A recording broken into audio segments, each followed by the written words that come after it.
Hello guys, good morning.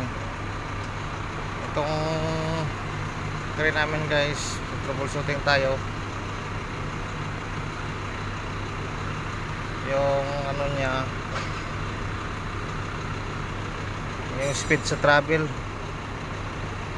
nawawala. So kailangan natin tong ano, trace.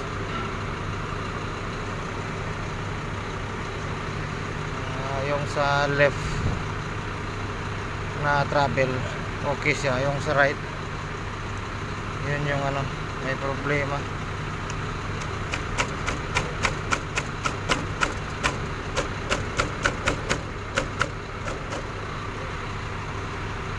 Okay, yung ano nito, speed lang naman yung may problema nito guys. Daming wire, hanapin mo pa to.